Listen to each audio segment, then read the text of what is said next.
So we've got an absolutely fantastic lineup of information and speakers for you today. I will introduce everyone in turn as we come to them. But as you can see from the agenda, we've essentially got 3 sections to cover. So first of all, the 2 water companies that are kind of most advanced on their smart meter rollout are going to share their experiences.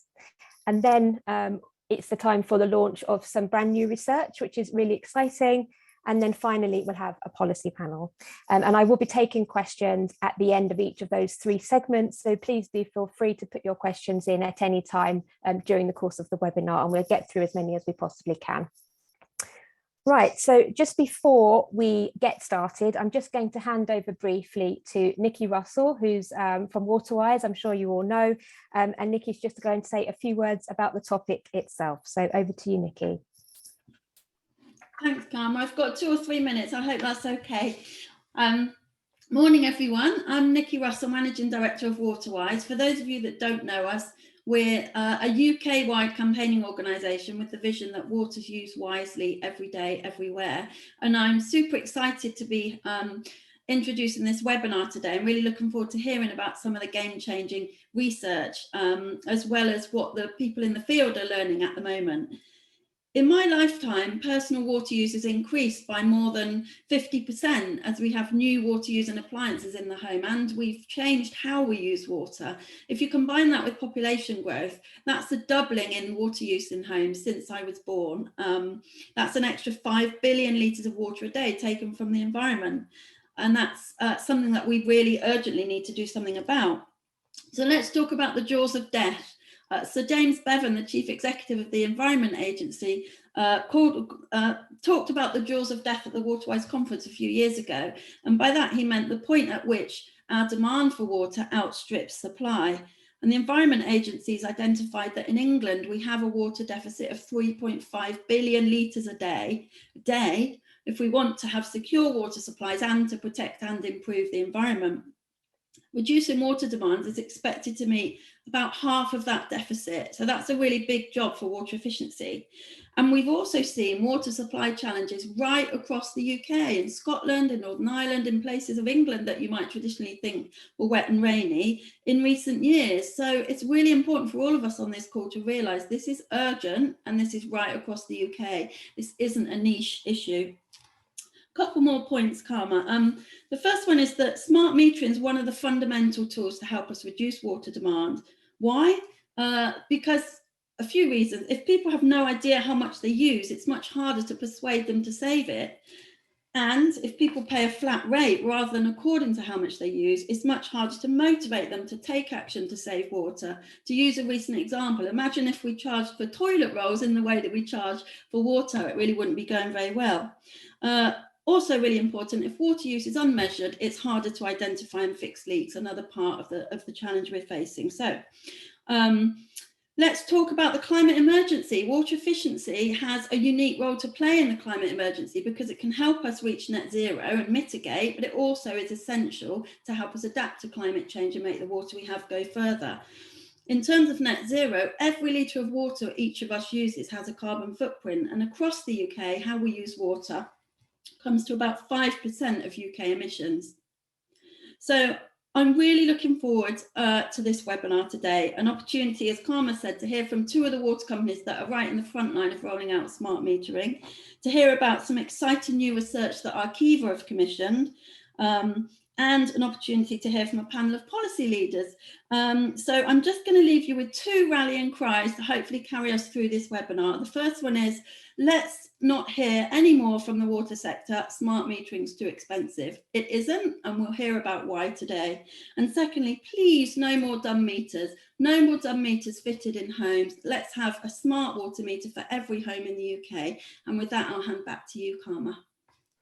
Brilliant. Thank you, Nikki, for that powerful kind of context and for nailing your colour so firmly to the mast there right up front. So that's great. Okay, so we're going to get started now with the first section. So we're going to hear from both Anglian Water and Thames Water, and they're going to take us through their evidence from their rollouts on water saving, but also on customer engagement and leakage.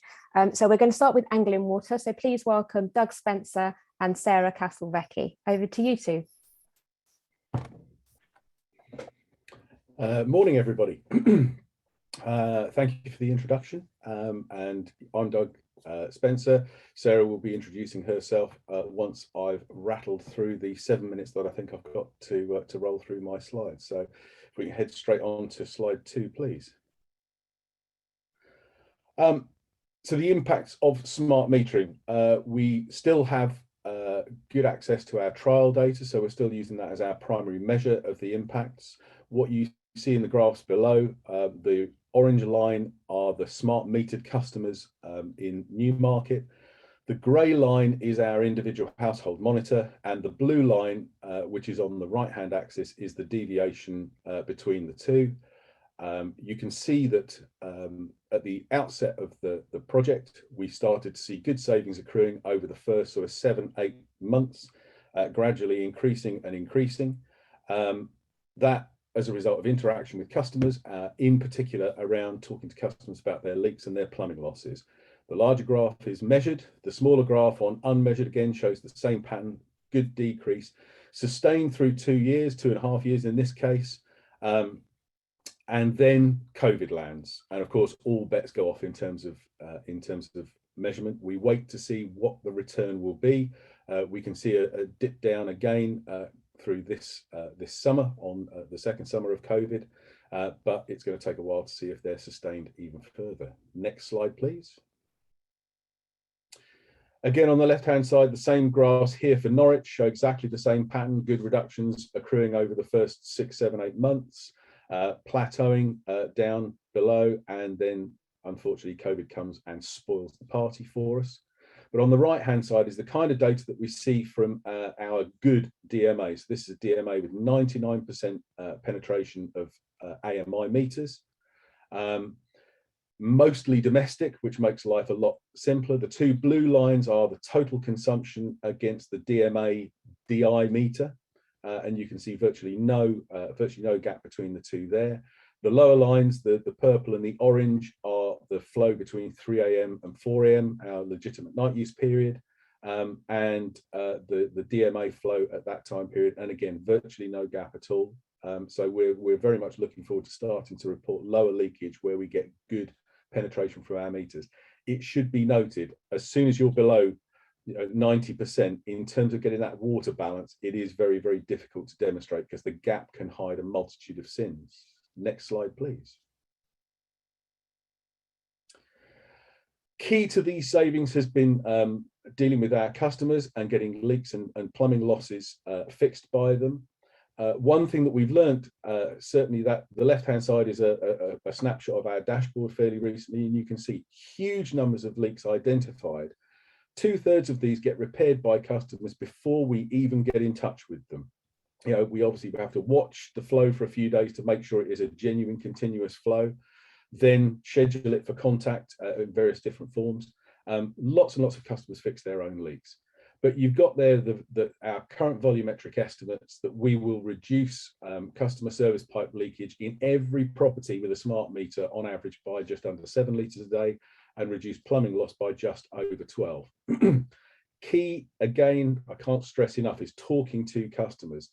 The plot on the right there shows the Norwich trial period when we had smart meter techs engaged on the ground. When we lost those to some leakage events in Colchester, we see that all of a sudden the leakage starts to creep back up again. Then when we go back in, down it comes.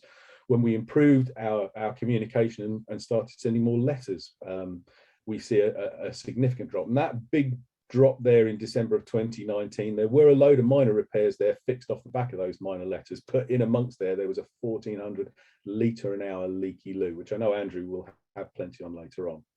The screenshot there from one of a colleague's iPhones who was on the soft start of our portal, which is absolutely central to dealing with customers and their leaks, shows how a leak was fixed during the April. Next slide, please. Another big impact for us has been helping us quantify the impact of COVID.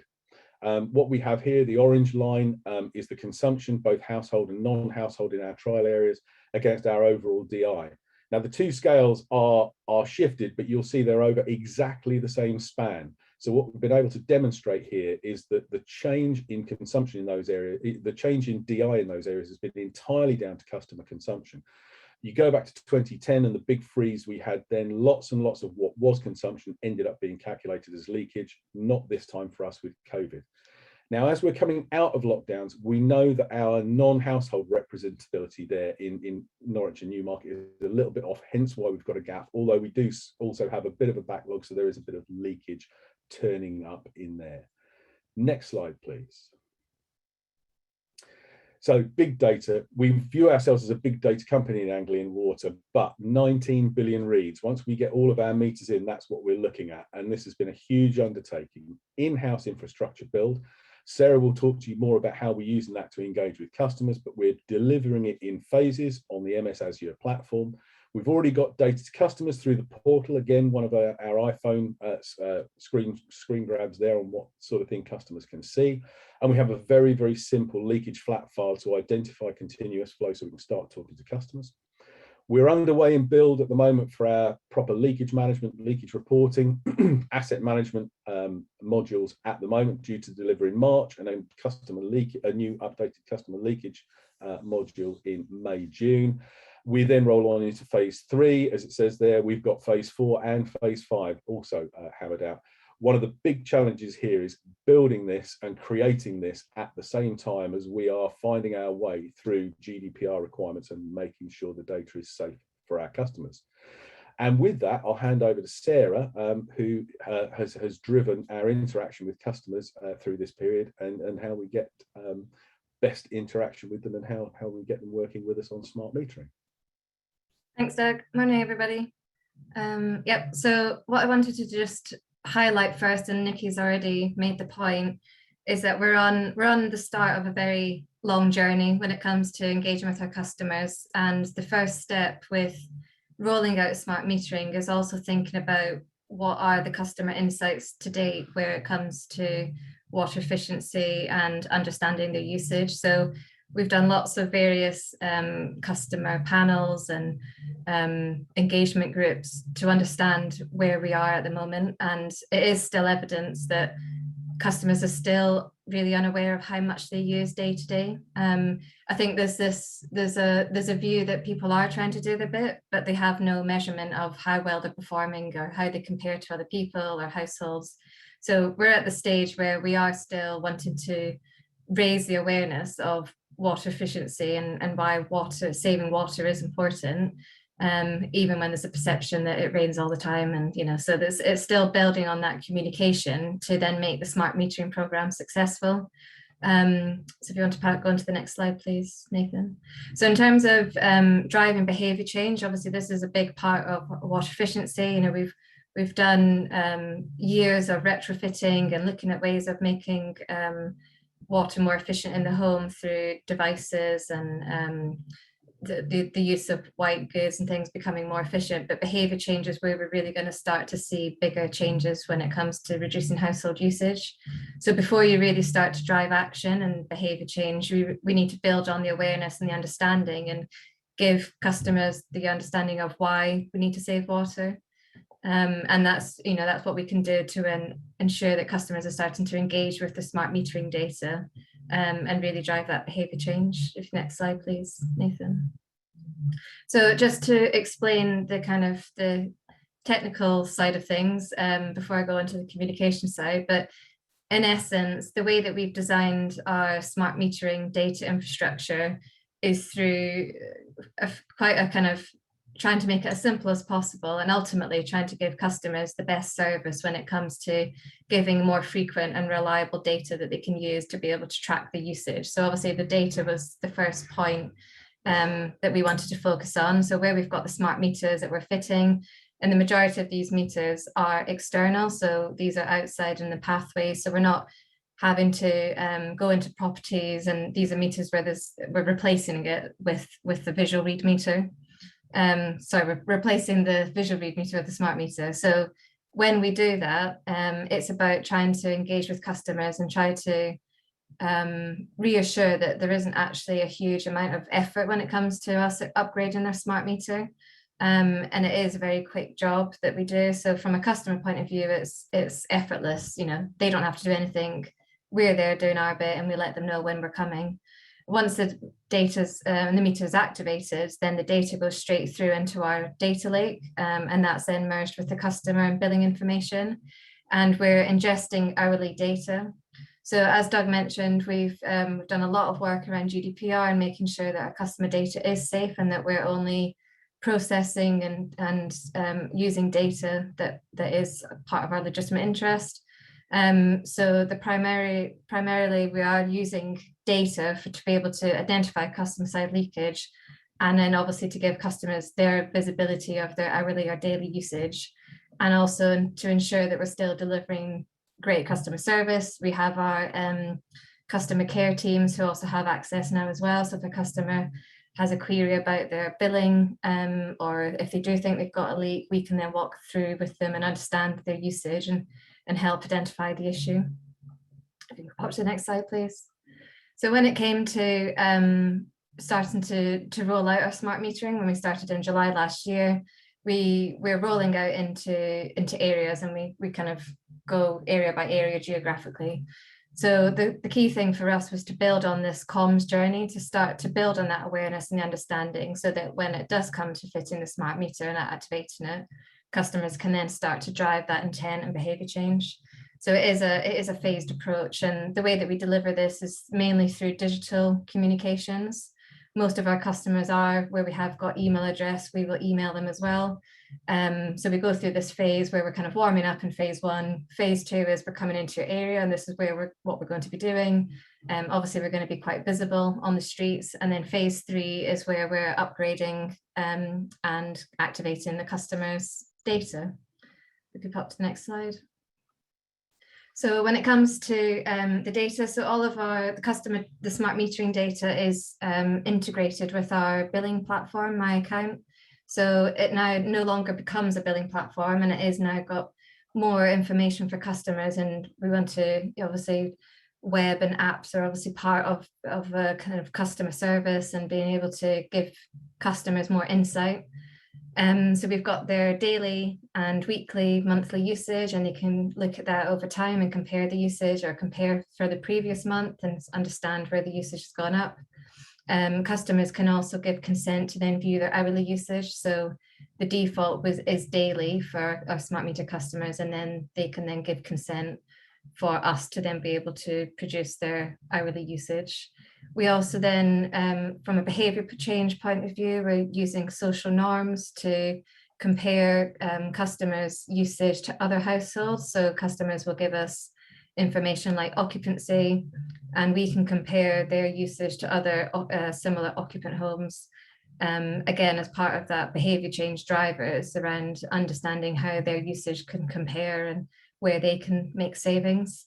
And then the other side as well is where we want to start to be giving more personalized water saving tips. So, lots of people know about turning off the tap off when you brush your teeth, but actually when it comes to driving water saving, it's about those personalized targeted messaging that are relevant for that customer or the household.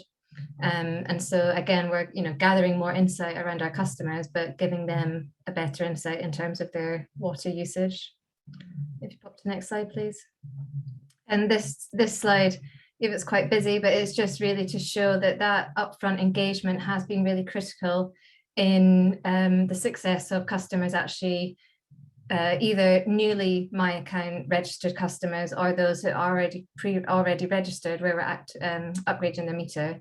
And you can see from the data here that as of the end of September, we have increased our My Account registration, and customer open rates when it comes to emails is actually performing the best when it comes to our other Anglian Water communications. So that upfront engagement is critical, and that's kind of one of the key parts of the smart metering program as well, is not only looking at the operational delivery, but how you manage the customer engagement as well. Last slide. And this is just to say, as I said, that, as Doug's already mentioned, this is a 10-year program, and we're looking at other ways of how we can start to increase the customer engagement and make that more effective for customers when it comes to understanding the usage, looking at things like smart devices, where you can start to integrate that data and overlay it with the smart metering data. And again, obviously checking for leaks, where we're upgrading our meters are internal. So it's all about driving water efficiency, but also it helps with CMEX as well. That's everything from me. Thank you. Brilliant. Thank you so much, Doug and Sarah. We've got lots of questions coming in already. That's wonderful. But we're going to hear, before we start taking those, from Andrew Tucker, who's the Water Demand Reduction Manager at Thames. So over to you, Andrew. Thanks very much. Hi, everyone. Just to follow on from what Doug and Sarah were going through. So my objective here is just almost a whistle-stop tour of a rapid-fire series of headline stats and pieces of insight. The reason why I've selected these ones is that we're all very aware that a lot of water companies are doing plans, doing some modelling to get smart metering into their future business plans, so we can turn this into sort of core business going forward. Okay, so just a quick snapshot of what our rollout looks like. So this is an animation of our rollout across London. We're sort of in excess of 560,000 meters in the ground at the moment. The insight, I'll caveat the insight that I'm going to present here, is that this is from this chunk of homes across London. There's a breakdown in the bottom bullet point around what makeup of housing stock that is, and it's up to everyone to infer or just take on board, is that completely representative for their regions and their housing stock and their demographics. But overall, I think the trends are pretty good to pass on. Going back. Okay, we're taking the data, and our fantastic smart meter data team are building a series of dashboards. We have a catalog of dashboards. Here's just a very small snapshot of some of the things that we have. It's feeding through data lakes, Databricks, Azure, onto Power BI, and we're using that to turn data into insight, into action, and try and work out. We've made fantastic progress, but we've got a long way to go, and there are so many different parts of the business that we can actually improve and benefit on in time with better information.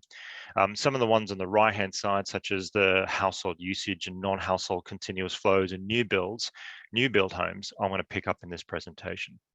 But the key thing there is visualizing it and getting it in front of people and embedding the data and the insight as core business. It's not just on demand.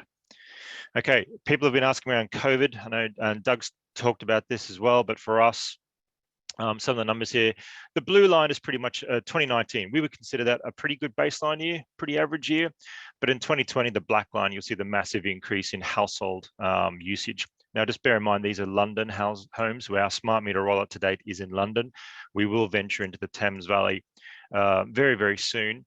But just to give you an idea of what we have experienced in London, throughout 2020, through the entire COVID year of different lockdowns, and where a lot of us are still working from home, you've had a pretty sustained increase in usage against baseline years.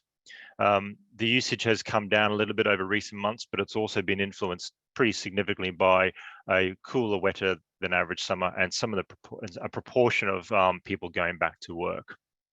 But because of the way that it's all calculated, the COVID impact is going to last for quite some time. This is the same basic trend, but broken down by house type: detached, flat, semi-detached, terrace, and so forth. But you'll see the impact of first lockdown sustained throughout the year, and then the second lockdowns. But the key thing there to pick out there is the housing type. So you've basically terraced, semi-detached, and detached homes have a greater increase due to the home working, but also will have bigger spikes when it's warmer because they have more outside space. So COVID actually amplifies the seasonality that we would normally see. This is a breakdown between business and household. Business is the light blue, household the dark blue, but this is basically an average usage a day by that type of building type. You'll have normal seasonal usage, but then we had the COVID lockdown, and then a sustained massive decrease on our businesses across London that we've got smart metered. And we've had a slight increase recently as people return to work and some businesses come back into play. But this is a long-standing impact on water consumption. We're understanding through data a new normal. We're not totally sure what that new normal will be, but it's going to take some years to really get through. As far as household consumption, This is a year of a breakdown of 2018, 19, 20, and 21. The last one was this year, and it's broken down by house type. So you can see the key of detached or flats, semi-detached, and terrace. This is basically with the smart meter data set we've got in London. This is looking at their average daily consumption. So you had a record long, hot, dry summer in 2018, which blew pretty much all of our water use records out of the water. COVID's done that again. And we can convert this to PCC, but depending on what occupancy and what population numbers you use, you'll take great standard information and turn it into something that's a little bit uncertain. But if you do apply our occupancy at the moment around 2.6, you're talking at a PCC of around about 169 in our smart metered housing stock. And the big number that we say here is that at the moment, we would say that our smart meter installations are reducing household consumption by around 12 to 17%. We're working on these numbers again now to feed the next annual return and also to feed our modeling that goes into our next water resource management plan. So we can do demand forecasting and also look at our demand reduction options and which is the best fit. But that's where our reductions are sitting at the moment. Some of you may have heard me talk about PCC in the past. I'll give it another crack at the moment. It's not a great metric, but this is a histogram looking at average household usage. So x-axis along the bottom is bandings, basically how much water a house will use on average a day. And it's broken down by year, same as before, 2018, 2020, 21. There are a number of zeros, lots of zeros, and it shows that a lot of households are not lived in London in particular. So there's a lot of voids there. But the long tail, so a smaller proportion of very high using households skews the average. And when you look at average usage, around about 438 litres per house per day, and then yes, you can apply a PCC equation to that, but that average is essentially the average of the space underneath that line. But the most common thing, most people actually use less than that average. So it's not fair to apply just an average number or an average PCC to our communications going forward. We need to be smarter around it because the data coming in is enabling us to do so. So that tail that you see on the right hand side, which actually goes all the way beyond 20,000 litres per house per day in some cases, becomes our target going forward. And smart meter data enables us to do that, whereas before we wouldn't have this opportunity. Right, headline figures, roughly 8% of the homes in our smart meter base in London are showing continuous flow. The definition of continuous flow for us is anything that's over 1 litre an hour and going for 14 or more days in a row. And it could be a bit of usage, but for the most part, it's going to be customer side leakage or internal wastage. And internal wastage will be a leaky loo, dripping tap, and so forth. For the homes that do have continuous flow, the average is about 280 litres a day. It's a fairly significant amount. It's not far off an average family of 2 or a couple a bit more. And when you look at the average of a household with and without continuous flow, there's a dramatic input. So for us going forward, the low-hanging fruit on demand reduction and water efficiency is engineer out continuous flow. What we're doing, so we're sending out, we're doing customer side leak repairs for anything over 10 litres an hour, and we're also engaging with all the customers in less than that to get them to fix their own. And in the space of 7 to 10 days, the vast majority of those customers fix their own internal wastage, very, very similar to the numbers that Doug provided before. So we're seeing something consistent across the board there, which is great. High usage becomes our target. I just mentioned that, but the key thing there is to understand why is it high usage. It's great. You go, that's fantastic. That map there shows where our high users are, and we're classifying high usage as over 500 litres per house per day. And I will show you why we're doing that. But the key thing is that we don't actually know what's causing that high usage. What device, what daily practice, what behavior, what issue is it that's actually contributing to excessive consumption? Is it just occupancy? Is it something else? And unless we actually deep dive into that to find out what's going on, it's very difficult to design and implement interventions to go and address demand. So we're doing, there's a T analysis chart down the bottom there to try and look at household type, occupancy, ethnicity, location, different patterns of usage. And then we've got a lot more to do in this, but this is something that we, and I think every other water company, are going to find really soon, that it's going to be key to reducing the per capita consumption levels, average usage levels, is to focus on the households that have the biggest win potential. Water efficiency visits. We've been doing our smarter home visits for quite some years now, but with the smart meter data over a period of time, we can see how much that it's actually saving.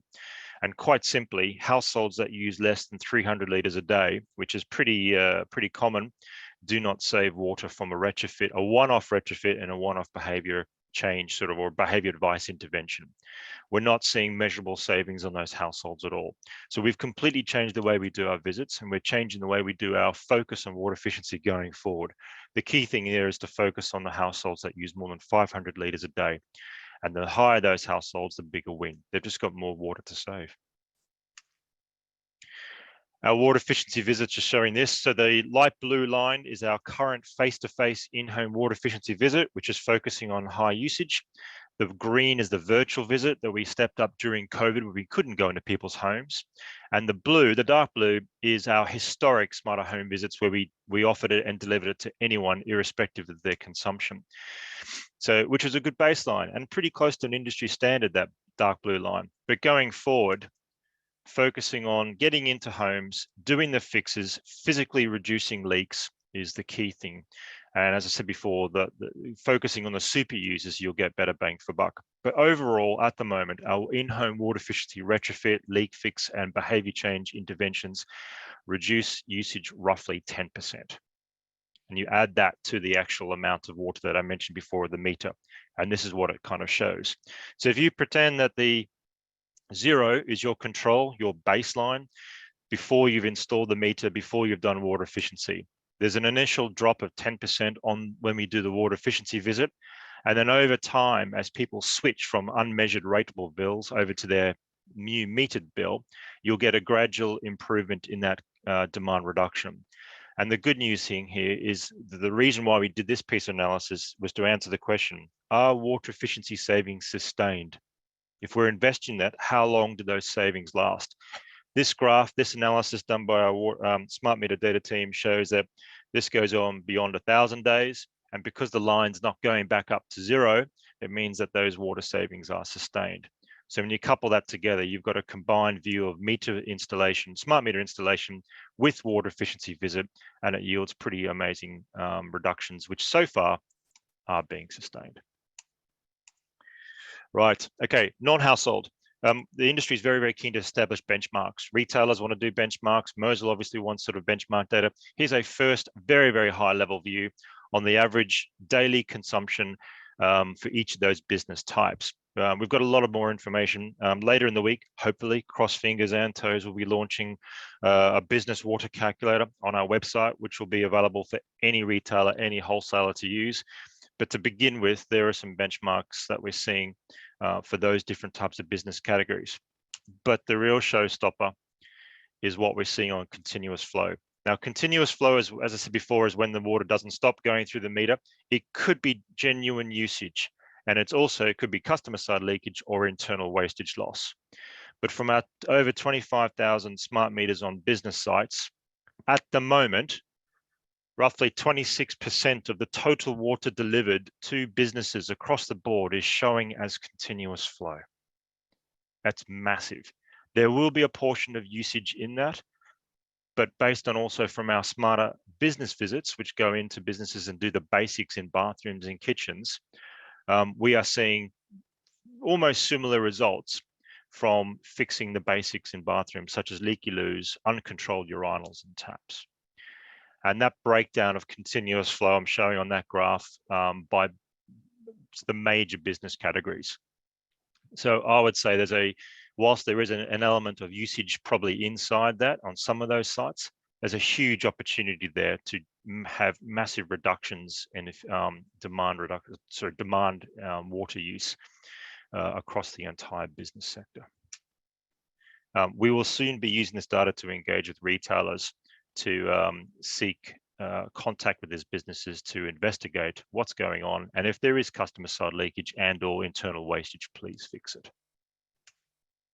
Okay, bulk meters. So that's a meter that goes onto like a block of flats or an estate where you can't individually put a meter on separate households just because of the type of build and some limitations. But the headline figures there, and hopefully this is useful for anyone who's got sort of blocks of flats, particularly in high urban areas, on large bulk meters and small bulk meters, and the definitions are up in the black text, between 30 to 35% of the total water going through those meters is showing as a continuous flow. As before, a portion of that is likely to be some usage around the clock, but we're also seeing significant areas of internal wastage, such as leaky loos, contributing to these numbers. So we're identifying it, and it means that we're going to be putting a lot of attention into investigating and trying reducing that going forward. We wouldn't know this without smart meter data. Okay, new builds. Simple question, how much are new builds actually using compared to building regulations? Building regulations are asking for either 125 as your minimum standard or an optional standard of 110 litres per person per day. I loathe these two figures because builders shouldn't be held responsible for the long-term behaviours, and that equation includes lots and lots of assumed behaviours. There are better ways of doing this, but I want to show you the problem with this. So 300 litres a day, pretty average usage for a house. But depending on which occupancy you stick to it, which none of us really know a great deal about how many people actually live there to come up with a good number, I can take fantastic, robust, accurate measured number, divide it by an assumed or estimated number, and turn out and turn good quality data instantly into poor quality data. So my steer here is for regulators and policymakers, please stop using PCC. It's a terrible metric. Smart meter data is highlighting just how bad it really is. It's not making the system better the longer we stick with this. So we're from a sample set of just less than 5,000 households in London. New builds over the last 5 or so years, the average usage is around about 287 litres a day. The occupancy varies. It's lower in new builds at the moment we're seeing compared to the existing stock. But if I apply a range of occupancy, the actual consumption in PCC ranges between 119 and 179 litres per person per day, all of which pretty much exceeds the building regulations we've got in our patch. And we're seeing continuous flows on households that are before they're actually moved into. So we're seeing even households that are 1 or 2 years old, occupied and not occupied, things such as leaky loos contributing to continuous flow already. We're taking that data from smart meters and using it to do proactive customer engagement, slightly different from what Sarah went through there, but this is on a large scale to try and offset the risk of water stress in certain areas. So we'll use meteorology data with our smart meter data, and then proactively engage with customers through different channels to try and offset the risk of supply interruptions. We're doing a digital twin that takes smart meter data and kind of converts it into a virtual network. So you can test and do different things without having to go physically in the streets. And that's a real win. Digital twins have a lot of opportunity. And lastly, I'll finish off here, Karma, for you, is we'll soon be releasing some work. We've done a deep dive study into answer the question, does water efficiency benefit bills, and does it have a role to play in financial vulnerability? Simple answer is yes, it does have a role. There's but only on a select type of customer base. But as I said, this is a snapshot of what we will release in December, and it'll be part of the CCW affordability review. Karma, that's it for me. Brilliant, thank you. Thank you to Andrew, Doug and Sarah there. I was personally struck by the richness of the data that you're getting there and what that opens up in terms of tailored messaging and interventions.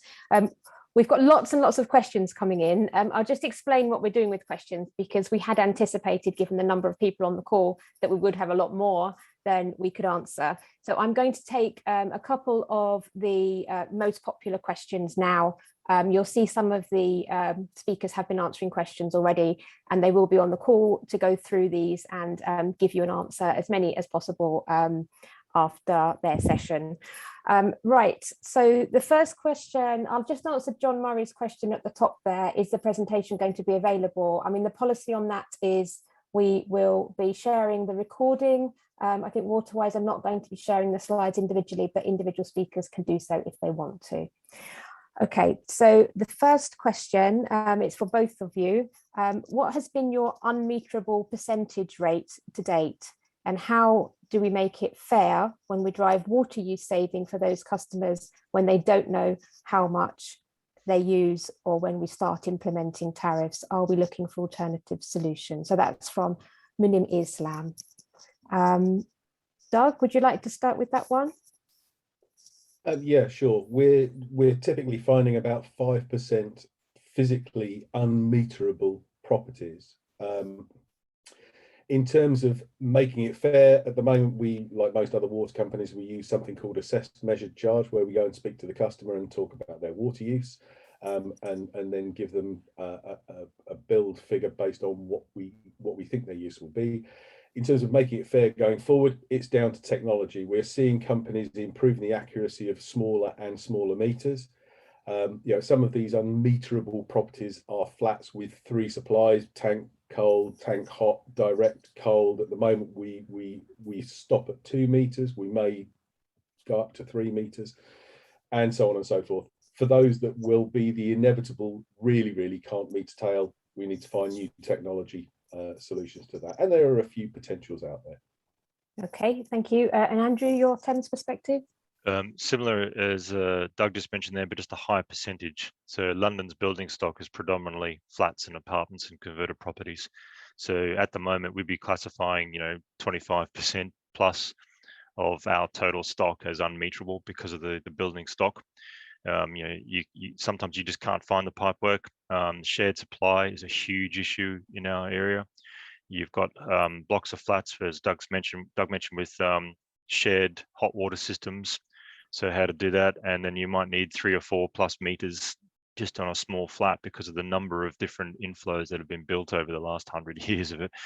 So it's a real big challenge for us. And technology is one issue that Doug mentioned, but the other one for us is just gaining access to a property. Yeah, sure. You've got very high tenants, rental tenancy, and it doesn't matter even if sometimes it's a compulsory government approved rollout of meters, but just gaining access to a flat or to a property is incredibly difficult, and some inner city boroughs that access rate is terribly low. Yeah, sure. Okay, thank you. Okay, so I'm going to take Trevor Hobbs' question next at the top there. It's for Anglian, but I think I'll ask you as well to comment, Andrew, because I think it has a kind of reference to Thames. So what percentage of customers use Anglian's smart meter app, and how has Anglian resolved the conflict for non-household customers and third-party data logging providers who want to continue to log water meters rather than have a smart meter installed? I see, Sarah, you started typing an answer to that, so I'll come to you. That's fine. Yeah, I was just going to, I'll ask the first one. So in terms of the percentage of the app at the moment, well, in terms of the volume, roughly nearly 1 million of our customers who are registered to my account, nearly 300,000 are using the app. But as I've obviously explained, that this is the start of a journey, and so where we're rolling out smart meters at the moment, obviously not everyone can access their smart metering. So the app, I guess at the moment, is ultimately still a billing tool, and that's where we're still taking customers on a journey. So you want an app to be interactive and engaging, and at the moment it wouldn't be if you're not a smart metered customer. So hopefully that answers the question. I don't have the answer in terms of out of the 300,000, how many are smart metered, but it's 300,000 that use the app at the moment.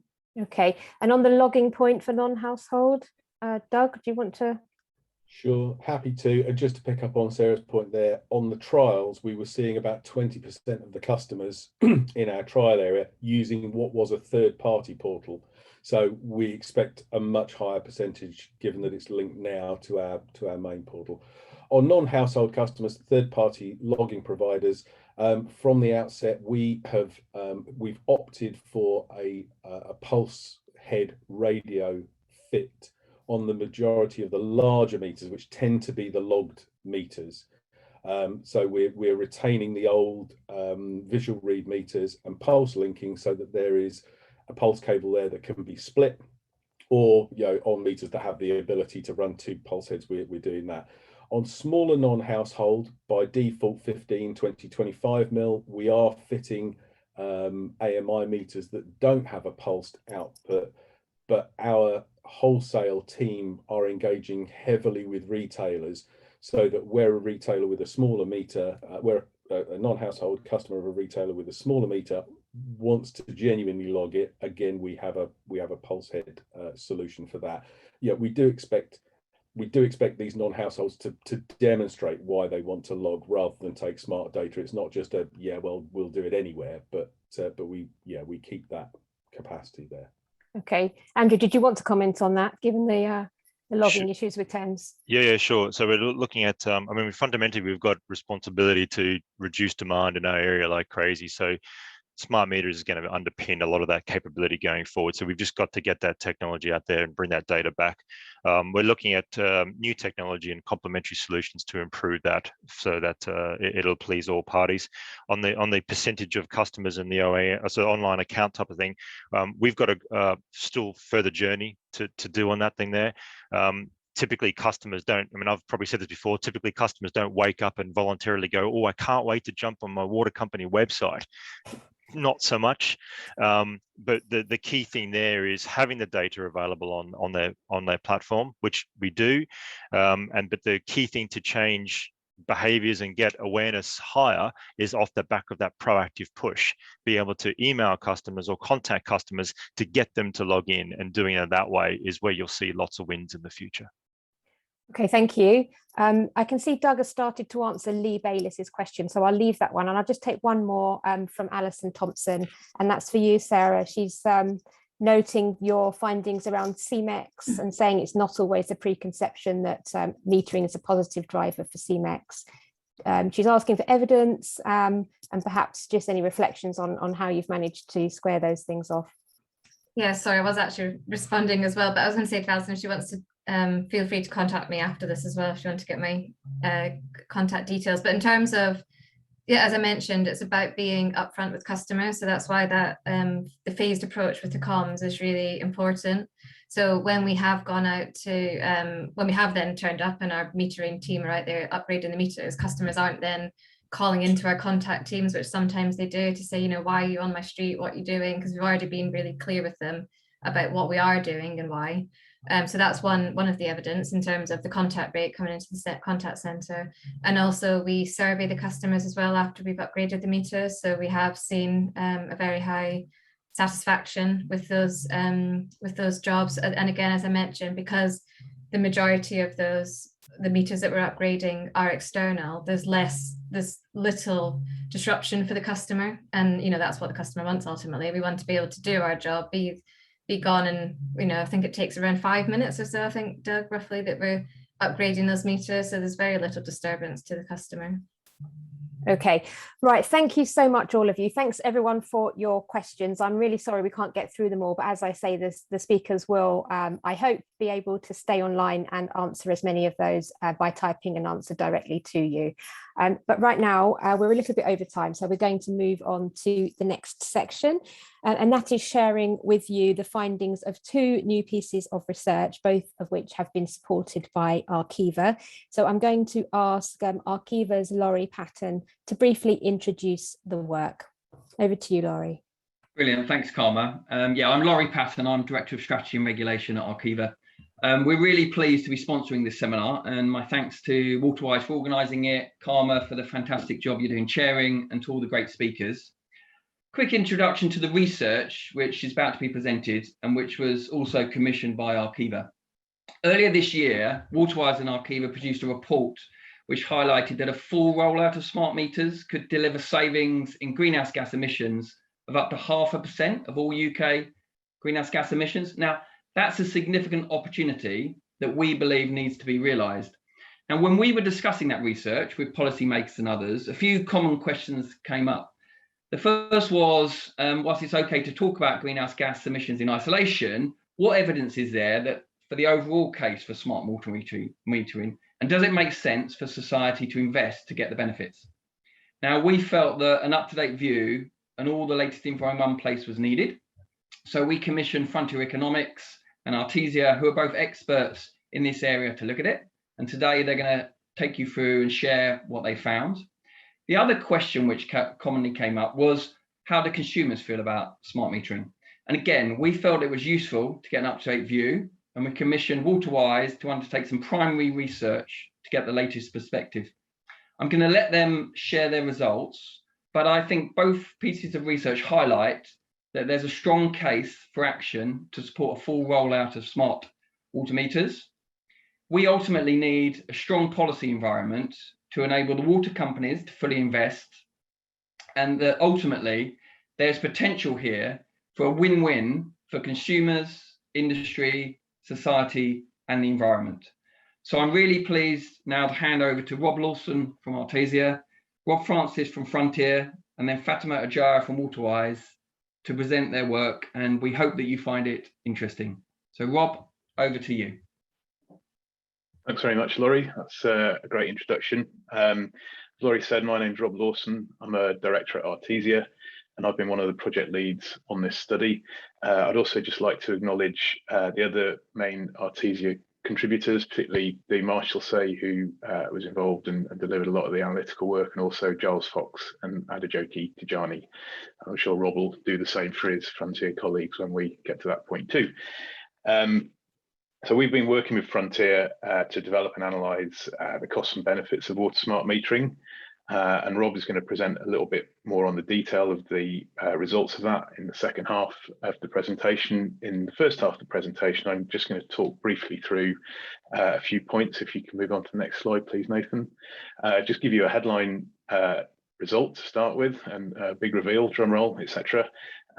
Talk a little bit more about the cost benefit methodology, some of the scenarios and assumptions that we analysed, an overview of what we've modelled, and then I'll hand over to Rob for the second part of the presentation. So if you go up the next slide, please. So the headline from this study is that the benefit of water smart metering significantly outweighs the costs, as illustrated in this figure, and the numbers provided in the text as well. So compared to current metering plans, a coordinated rollout of smart metering in AMP8 would deliver benefits of £4.4 billion compared to costs of £2.5 billion. And therefore, the rollout that we've analysed here delivers net benefits of close to 1.9 billion, which means that for every £1 spent, you get £1.73 of benefits. So a really strong result there that shows, as Laurie said, that there's a clear economic, social and environmental case for smart metering. As Rob will explain a little bit more later in the presentation, we've found that smart metering would be cost beneficial in every company area, although the benefits do vary according to current metering rates and levels of water stress. And as well as the overall positive benefit case, which includes the social and environmental benefits, particularly around carbon, there's a positive investment case for water companies from their perspective as well. And even more useful to know, the case remains strong even without mandated meter charging. So the results that we presented here show the results from a compulsory meter rollout where all customers are switched to meter charging over a 3-year period. There's still a positive case when there's an optional switch to meter charging over time as well. Thanks, Nathan. So just a little bit about the methodology. Frontier carried out the work for UCWIR in 2012 to first look at the costs and benefits of smart metering, and the approach that we took is built on that. We've assessed smart metering against a business as usual scenario, which takes account of the current metering plans, and I'll just touch on that a little bit more in a sec. And the analysis that we've done is consistent with the Treasury Green Book, with a 30-year horizon and a 3.5% discount rate. Where possible, we've used published data. In fact, we've used all the published data we can, and we've aimed to be conservative where we are able to do so, where we've needed to do so with costs and assumptions on the costs and benefits. Next slide, please, Nathan. So I'm just going to run through some of the scenarios and assumptions briefly. There's a lot more detail in the reports, which are also being made available today. So if you want to look at the numbers in a bit more detail, you can do so there. As I said at the start, we've compared the compulsory and optional charging scenarios compared to a business as usual scenario. That scenario had adjustments made for Thames Water and Anglian Water, who, as we've heard, are already delivering smart meter programs in AMP7. We took household and population figures from a combination of the water resource market information and water resource management planning tables, that combination gave us the most accurate and up-to-date estimates of property numbers, and also the splits down into different categories of metered households, including new build and optants. We took an assumption at the national level for England and Wales that the existing meters and all of the meters that have been installed at the moment that aren't smart meters are 90% dumb and 10% AMR. We know that from anecdotal evidence that varies across companies, but at a national level, that was a reasonable assumption. And there was just a question a moment ago about the sort of maximum meter penetration rates. We've been quite conservative on that for this study, so we've assumed a maximum meter penetration of 80%, except where the business as usual goes above that. The one exception again that we've made on that was again to be super conservative with Thames Water for the reasons that Andrew outlined, where we've assumed a 70% meter penetration rate. When we first started the study, we were looking at coordinated and sort of point-to-point installations, if you like. Coordinated is where you do streets at a time, and that's obviously what Anglian and Thames are doing at the moment. And based on that being the common practice, those are the scenarios that we went with. And we assumed a 20% cost efficiency for installations compared to the published data for those sorts of installations. For the compulsory charging scenario, we progressively switched to charging on a metered basis over a 3-year period. For the optional scenario, we assume that 45% switch in the first year based on the winners and losers in inverted commas based on costs and benefits for the individual households. And that was from a study of the Southern Water Universal Metering Programme. And then 10% per year based on change of occupier and optional switches after that. And the savings that we've assumed, very, very close to the numbers that Andrew quoted. Overall, 17% saving from unmetered to smart metering, and then a 5% difference between dumb or AMR and smart metering. Next slide, please, Nathan. This slide just briefly gives you a visual overview of the costs and benefits that we modelled, and I'll go into these in a little bit more detail on the next slide, so won't linger too long here, but effectively there were 4 main cost areas there around the meter acquisition, installation, communications equipment and back office, and then 7 benefits, including private and social. So the private ones are all in yellow, and they're private from the perspective of the water company, and then the social benefit is the lower carbon emissions. There were a number of unmodelled impacts and option values that we looked at but weren't able to quantify, so we've noted those and recognised that actually by not accounting for those we're being quite conservative as well. Often it was because there wasn't data available or there was too much uncertainty on that data, and I'll touch on those in a little while as well. So if we go on to the next slide, thanks Nathan. This just includes a little bit more detail, and I'm not going to go through every single line here, but you'll see some of the headline things that we compared, and it compares how the costs and benefits on the previous slide have been derived. As I said, there'll be more details on these assumptions, estimates and calculations in the report that will be published as part of this launch. And if you've got any questions on this, we'd be happy to give you some headline results in the Q&A. So next slide, please. Just briefly on the unmodelled benefits, there was quite a wide range of things that we thought would be beneficial through smart metering, from health and safety of meter readers to the value-added services, and that was something that Sarah touched on earlier. That the smart home type technologies that could be implemented to accompany smart metering and give additional benefits, but we didn't feel there was enough information available to make any informed or reasonable estimates of those benefits. So we haven't made any quantified benefits associated with those. We did talk to companies about whether they're able to quantify things like bad debt management, but again, at the moment, it's still relatively early stages in the rollout, with the exceptions of Anglian and Thames, so there wasn't a huge amount of information there either. That's a very brief run through. Hopefully gives you a flavour of what we looked at. in terms of the modelling methodology, and I'll hand over to Rob now to talk you through some of the results. Thanks, Rob. Yes, I'll go through the detail of the modelling a bit more carefully, but first I'd like to acknowledge the frontier team that worked on this, Emily Nielsen, Mohammed Hassan and Vedika Singhania, for their invaluable support.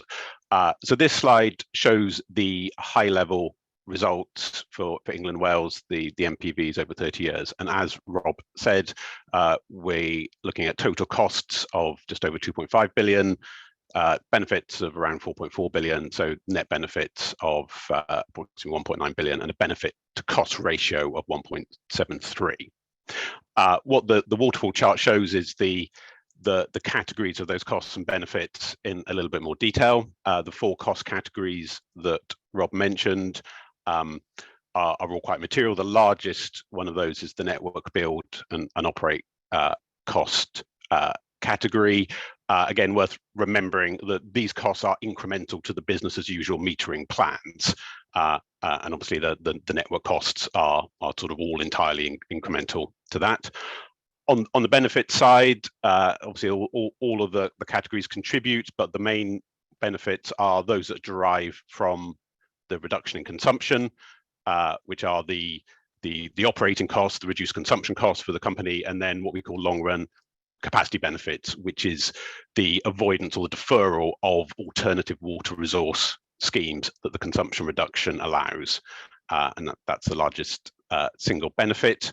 The avoided meter reading costs is again another material benefit, and then the social benefit, the reduced carbon costs, is also a material benefit in line with what Laurie said from the previous research that Arqiva commissioned. So if we move to the next slide, Nathan, thank you. As Rob said, we looked at the results both at a regional level and a company level. The chart shows the benefit cost ratios by companies in England and Wales. You may note, if you look at that, we've divided Northumbrian Water into its north and south components, Northumbrian and Essex and Suffolk, because you get a kind of richer picture there for that particular company, but otherwise it's at the appointee level. The benefit cost ratios are higher for those companies in the south and the east of the country, reflecting the higher kind of capacity benefits from the consumption reductions. The other driver of the variation is the existing level of meter penetration. So the installation costs, the incremental costs of fitting the boundary boxes are low in companies which already have higher meter penetration. There's also some variation depending on, in terms of the back office costs, in terms of the size of the companies, and we allow for some economies of scale, which benefits the larger companies there. So some variation, but all benefit cost ratios above that 1.0 level. If we look at the next slide. So, and Rob alluded to this, there are 2 interesting findings in terms of water charging. First, if we look at the impact on average household bills. So a significant part of the benefit case is driven around the carbon savings, which is a social benefit. But if we remove that benefit, we still have a net benefit to cost ratio of 1.29 and a quantum of net benefits of just over £700 million. And that represents effectively a net cost saving for water companies over that 30-year period. And that should be translated into lower average household bills for that period. So the rollout of smart metering should result in lower average household bills, period. The second finding relating to the assumptions around the charging basis. So our core scenario assumed that households have the option to switch onto meter charging should they choose to do so, but are automatically switched after 3 years, and we call that the compulsory scenario. But we also looked at an optional scenario where households would retain the option to be charged on an unmetered basis, even once the meter is fitted, and they would retain that option going forward.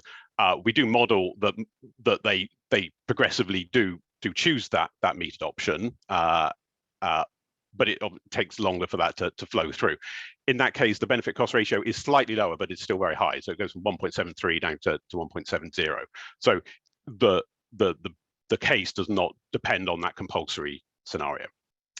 And then if we go to the next slide, Nathan, which is the last slide, In line with cost benefit best practice, we looked at a range of alternative sensitivities and scenarios to test the robustness of our conclusions, and we found that the benefit cost ratios remained positive above 1 in all our downside scenarios. I'll focus on the downside scenarios here, but worth pointing out that there are corresponding higher cases, and we have tried to be conservative in our assumptions, and we also have identified that there are further benefits that we haven't been able to model. But the low scenarios focused on a reduced consumption impact. So if we look at the reduction from unmetered to smart meter, the base case is a 17% reduction. We modeled a low scenario of 11%. We also looked at higher than assumed installation costs, depending on the type, varying depending on the type of installation, difficult or hard, but approximately 30% higher installation costs. And then we also looked at a scenario where we combined all of those. That combined one, low 3 here, still gives a benefit cost ratio of 1.14 and therefore a positive case, and all the other low scenarios were also similarly positive. So we do feel that these findings are robust to alternative assumptions and alternative model specifications. So a bit of a whistle-stop tour of the modelling. The report is now available. It's on our website for anyone who would like more detail, and we look forward to answering any questions on the chat. We go forward. Thank you very much.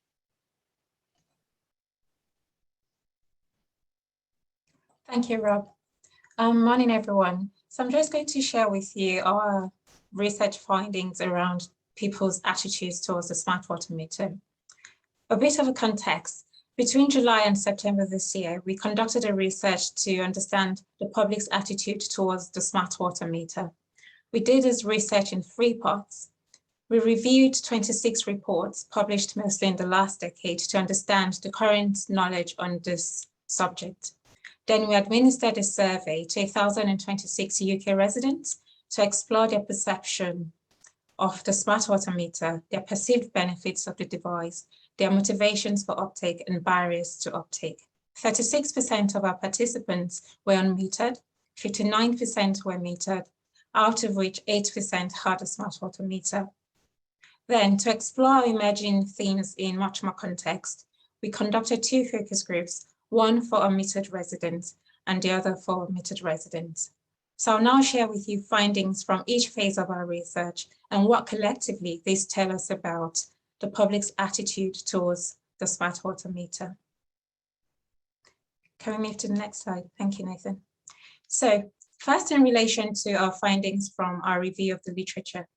The literature suggests that there's a high public or increasing public acceptance to the smart water meter. And this level of acceptance is based on people's perceived benefits of what the device can offer, particularly around the ability to detect leakage, overconsumption in households, and the ability to have much more accurate bills. The literature also suggests that young people, women, and people with a higher level of education are more receptive to the smart water meter, although older people also could become receptive if they are much more aware of the benefits. And the literature also suggests that when people are on the smart water meter, they are much more motivated to take further actions to be water efficient. So for example, purchasing water efficient devices, or even monitoring leakage much more closely and trying to prevent them. And in relation to motivation for uptake, we found 3 things emerge from the literature. There's a high level of receptivity to the smart water meter when it's offered to people for free. Also, fairness is a subject of interest to the wider public, and this plays into motivation for uptake. What we also found from the literature is that social advantages of metering, for example, protecting the environment, are stronger motivations for uptake more than individual benefits such as saving money on the water bills. And in terms of barriers to uptake, the literature suggests that concerns about bills rising is a key barrier, but also there are concerns around installation process and misuse of personal data. So we'll now move on to findings from our survey research. Thank you, Nathan. So from our survey, we found that 20% of our participants were aware of the water scarcity issues that we face in the UK, but this was not a concern for them. all well and good, what we also found is that smart technology has become the norm in households. 90% of our participants had at least one smart device in their homes. In fact, the smart energy meter came third in place when we ranked the device presence in people's homes. What we also found is that younger people who lived in households with lower numbers of people, and also women were much more receptive to the idea of smart water metering. On the contrary, people who lived in larger households were not as receptive to the concept of smart water metering. But we also had people on a standard water meter who were much more receptive to having a smart water meter. What we also found is that over a third of our participants, 36% to be specific, were much more in favor of people paying for their usage. So this subject of fairness did come up. What we also found is that people who were in larger households were not as in favor of fairness. And then when we asked our participants to rank the perceived benefits of the smart water meter, the top 5 benefits were bill accuracy, control over usage, environmental benefits, leakage detection, and the bill reduction. We actually found that 87%, which is overwhelming, of our participants did say they'd be happy to take up the smart water meter in a heartbeat if it's going to be offered to them for free and they'd be promised some sort of bill reduction. In terms of barriers, what we found is that concerns about bills rising, again, is a barrier, but also we had about 34% of our participants who were just, not proactive, were waiting for the meter to be offered to them, or they just hadn't got around to it. We also had concerns around the installation process, posing barriers to uptake. And we'll move to the next slide. Thank you.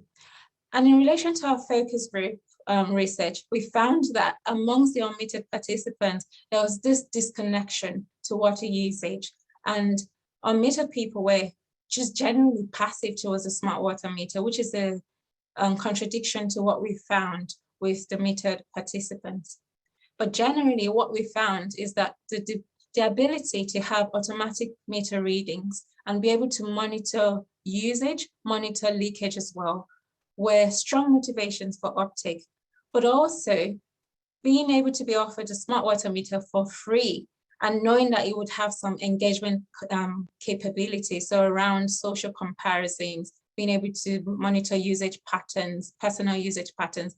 This was a key motivation for uptake in our focus groups. In terms of the concerns against, this concern about the potential for the water bill to rise was a barrier to uptake, but there was also just this general lack of knowledge and assumption around the cost of the smart water meter, the benefits, and the installation process. So finally, what our research tells us, we'll move to the next slide. Thank you, Nathan. So what does our research do? It does reaffirm that the smart water meter makes people much more aware about their water use, and much more engaged with water efficiency. But the new knowledge here is that there's a high level of public receptivity to the smart water meter, especially when it is conveniently installed for people and isn't detrimental to their interest or current situation. Also, the new knowledge is that the desire for bill accuracy is a stronger motivation for uptake than the desire to save money on the water bills. In terms of barriers to uptake, granted, there's this concern for bills rising, but there are nuances to this as well. 22% of our participants actually were unsure about taking up the smart water meter. So we see this complacency, this procrastination to uptake, but also there's this underlying factors of assumptions of just lack of knowledge, which is driving this resistance towards the smart water metering. We do hope you read our report in more detail. It's on our website, and do share widely with your networks. Thank you. That is brilliant. Thank you so much, Fatima, and the two Robs. Really stark results, I think, on cost benefit there, and some encouraging results on the customer side as well. I can see Rob, both Robs, you've been quite busy answering some questions in the chat, which is great. So in the interest of time, I'm just going to put one question to you, and then if you don't mind carrying on typing your answers, we can move on to the next section. So the question I'll choose from Rosie Rand, it's been there a little while, and it's for Rob Lawson. The question is the 5% reduction in consumption from DUM and AMR to smart just relating to household? Have you looked at non-household? There's obviously quite a few non-household interested people on the call, so I've picked that one. So perhaps Rob, you can just take that one for me. Yeah, that's no problem. It was just looking at households. We did, one of the unmodeled benefits that we did look at was bringing non-households and also network meters onto the fixed communications network for the household smart meters. But the actual analysis was only looking at household meters. Okay, right, thank you. That was nice and quick as well. So yes, please, if you can carry on answering in the chat, and Fatima, if you can keep an eye if anything comes in for you as well, trying to get as many answers to as many people as possible while still trying to keep roughly to time. Okay, so we are going to move on now to pick up some of the points that have come up today with a panel of policy experts. They are each going to speak for a couple of minutes initially, just to introduce themselves and share a few initial thoughts before we go into some questions. So please welcome, I'll just run through everyone who's taking part first of all. So Bryony Thorpe, who's the head of water efficiency at DEFRA.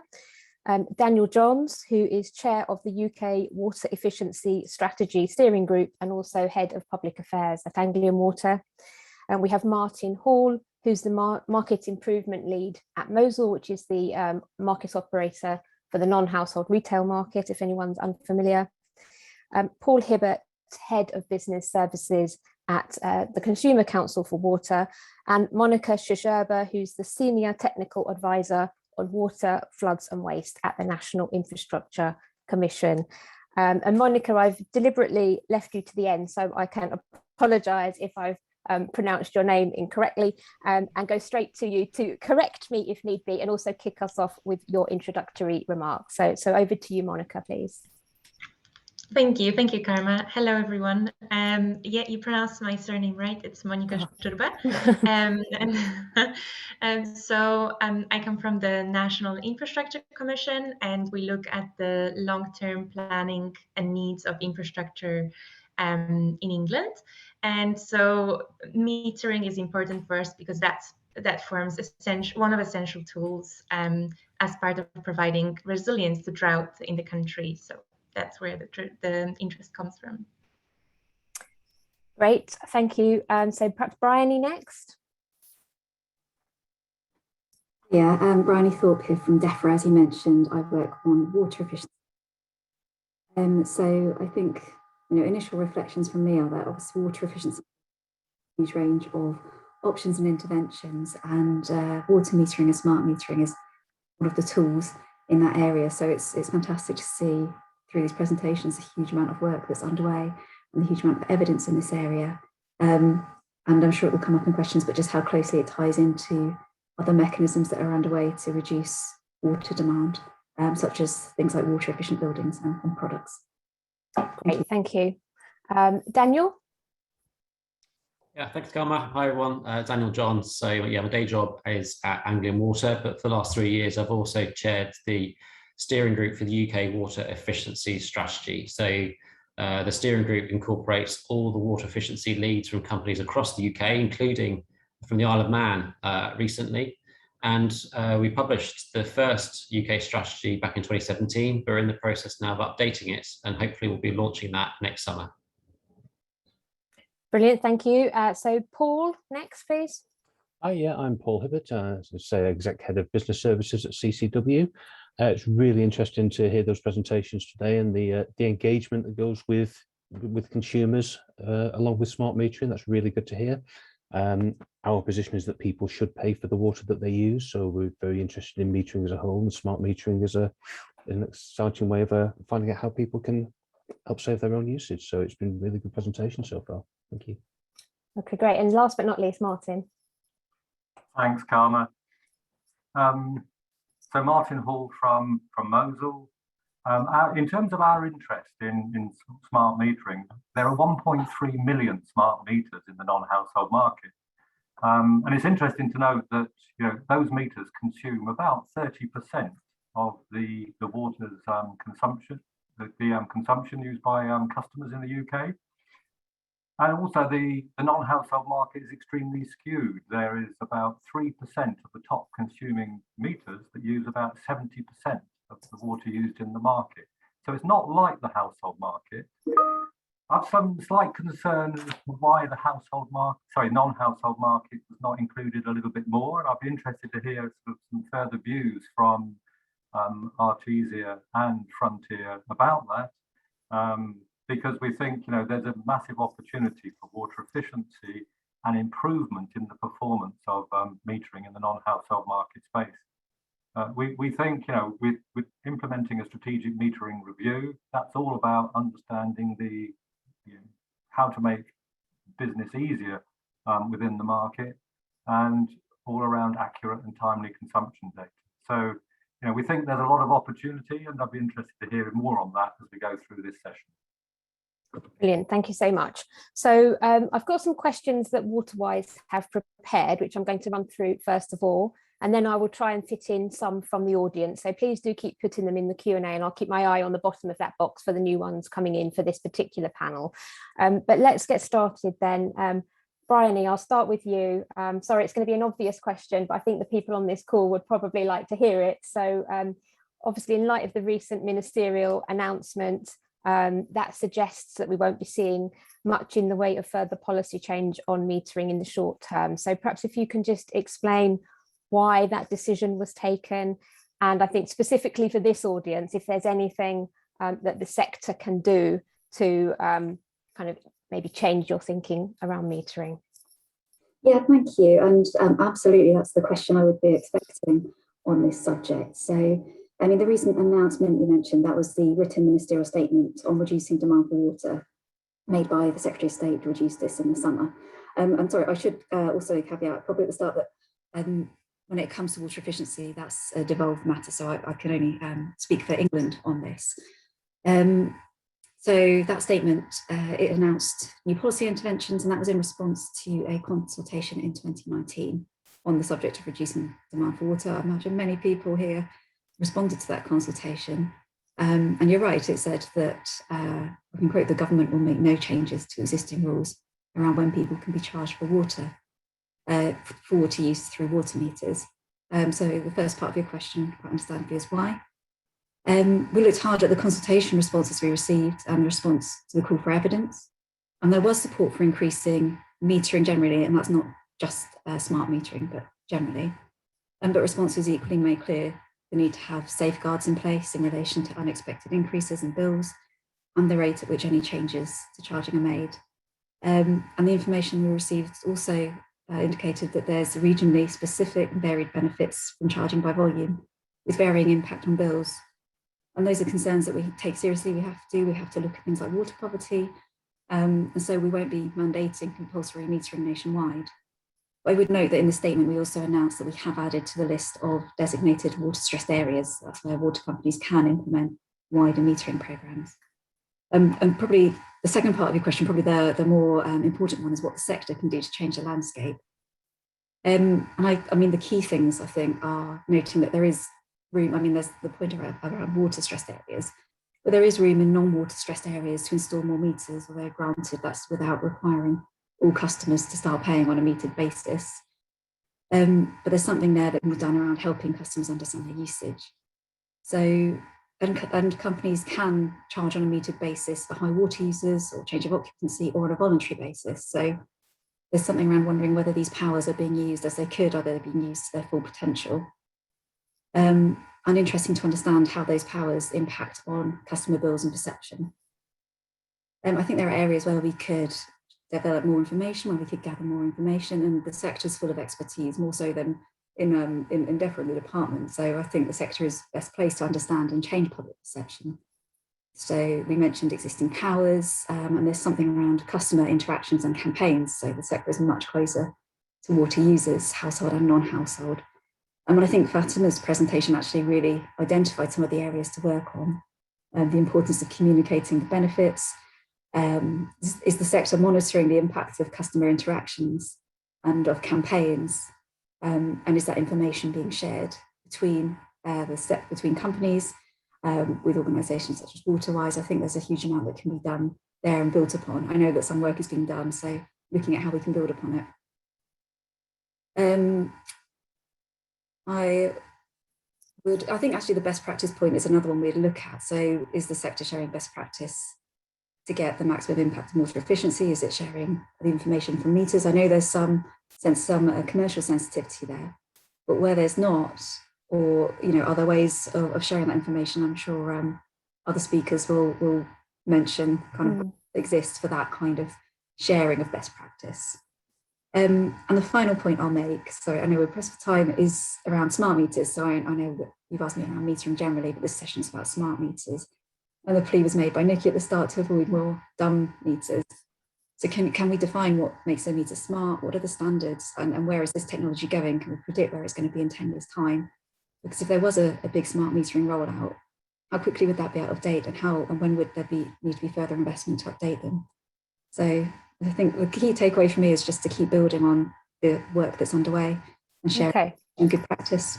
Okay, thank you. So in the short term, it's companies doing as much as they can within the powers that they have, and I suppose you welcome everything like the cost benefit research that we have published today as additional evidence. Okay, so Monica, I'll turn to you now. I think probably again most people on the call will remember the NIC is preparing for a drier future report back in 2018. So perhaps if you can just briefly recap what that said about metering and why, and perhaps obviously since then we've had that ministerial statement, what your views are on the current position on water metering policy. So just I guess to remind, give a little bit of context what we're talking about. So in 2018, the Commission provided the recommendations to the government as to how we can address the water supply challenges in England and look at the long-term resilience. And so the key recommendation that came out was about the need to plan for additional supply and demand reduction. And at that time, it was about 4,000 million litres per day. And the action suggested, there were kind of three key areas suggested for further development, was to have a competitive process to provide more than 1,000 million litres a day through new supply infrastructure, and that's been established as what we know as RAPID from Ofwat. We have the setting a target of halving the leakage by the industry by 2050, and the third part refers to the consumer demand management, which is of our interest. And so in this area, the Commission recommended that the government should enable the companies to implement compulsory metering, ideally by the 2030s, and that should be beyond the water stress areas, and require the companies to consider systematic rollout of smart meters as well as a first step to look at their water efficiency. And so why metering was one of the kind of key areas that the Commission highlighted was based on the analysis that showed that at that time there were about 50% of homes in England that were metered, and if we didn't take any further action, that would only increase to about 80% by 2050. And so it would be equivalent of saving 400 million litres per day. But if we were taking the metering forward, and it would allow further reducing that need for water for additional 400 million per day.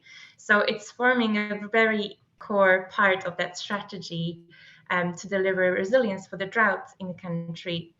And so also the Commission highlighted that there is a good case for widespread use of smart meters, because as has been already mentioned throughout other presentations, that they can help to reduce the leaks, both on the company and the customer side, and also increase the understanding of the customer as to the usage and be able to then look at behavior changes.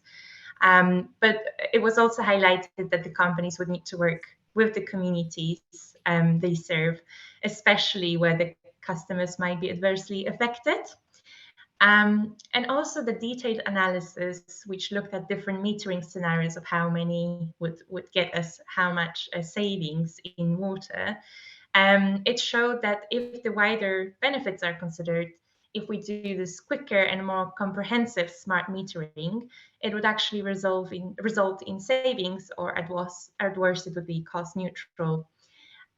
So since these recommendations were based, obviously there's been a big shift within the industry and the policy area. So we now have this rapid setup, and we have the target of the 50% leakage reduction.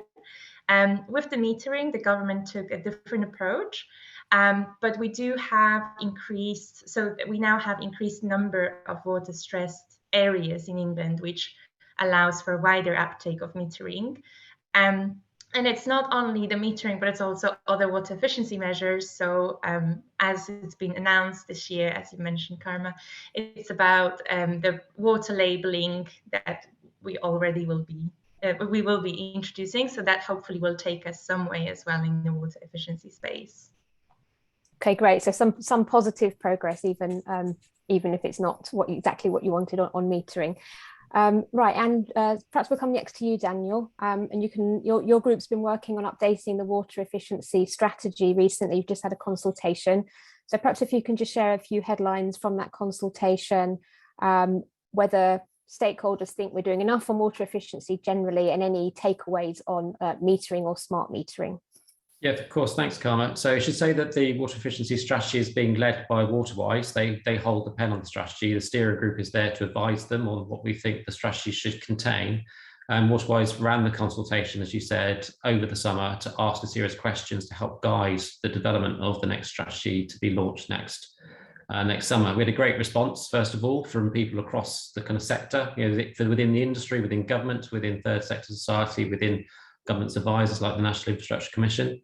And I guess it's a slightly kind of selective audience, but certainly we had almost universal agreement that water efficiency and water scarcity is a serious threat for the UK. Its solutions require collective effort that we're not doing enough at present. And metering and smart metering was in the top 5 kind of most important actions that companies can take. I think it's just reflecting on the research that we've just had presented to us from Arqiva and Frontier. I think that makes a really clear economic case for pursuing smart metering programs. But personally, just kind of reading the rooms, I think it's the environmental case that's really going to drive smart metering programs in the years ahead. If we now have the Environment Act, we will have a distribution input target set by government, we suspect, obviously in the next year, and that is absolutely the target that should be set because it encompasses household and non-household consumption, and it comes as leakage. Smart metering works and helps on all 3 fronts. We'll have a state of nature target for improving species decline, ending that decline by 2030. How can you achieve a state of nature target without bringing rivers back into health? And how can you bring rivers back into health without taking less water out of the environment? So abstraction reform will be absolutely critical to achieving that state of nature target. And how to achieve abstraction reform? Well, we've had clues from the Environment Agency just in the last couple of months. First of all, we've got the consultation about moving licenses into environmental permitting regime. What that does essentially is move licenses, all licenses become time limited pretty much, so that every license can be reviewed within 6 years. If we're planning, as Anglian Water is, 2 major new reservoirs in the east of England in the years ahead, it's very difficult to pursue those big supply side options if we can't rely on abstraction licenses to be able to fill those reservoirs up. So I think the EPR regime basically shifts the onus back onto demand side actions. What's the best thing to do on the demand side? Tackle leakage through smart metering. Also, the letter to all water companies recently, which basically said that the Environment Agency needs to impose caps on abstraction licenses, either at peak historic flows or average historic abstraction. And again, that really just really tightens the thumb screws on water companies to reduce abstraction, to rely on it less in future, which again pushes you back towards demand side options and smart metering. And finally, it's just really interesting to see the developments happening in the North Sussex water resource zone, where development is now on hold because there isn't enough water to serve that new housing growth. Developments have to prove in some way that they're going to be water neutral, which means that no new water has to be taken out of the environment to serve those properties. And I think those kinds of changes to the environmental policy landscape, more than necessarily action on compulsory metering or perhaps the simple economics of it, are really going to mean that every water company is going to have to think seriously hard about pursuing smart metering at PL24. Okay, great. Yes, a real uptick of interest in water neutral development lately, I think, and fascinating the lens that environmental angle puts on all of this, and as you say, taking it beyond pure economics. Okay, thank you, Daniel. I'll bring you in now, Martin. Business as a kind of the business representative, and as you pointed out, I think that businesses obviously use about a third of all water put into supply.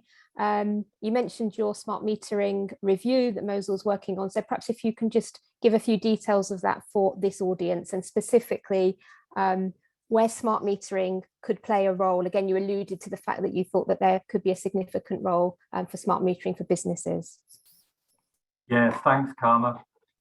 I mean, I think from our work in the market, it's absolutely clear that the meter is pivotal. Everything comes down to the meter.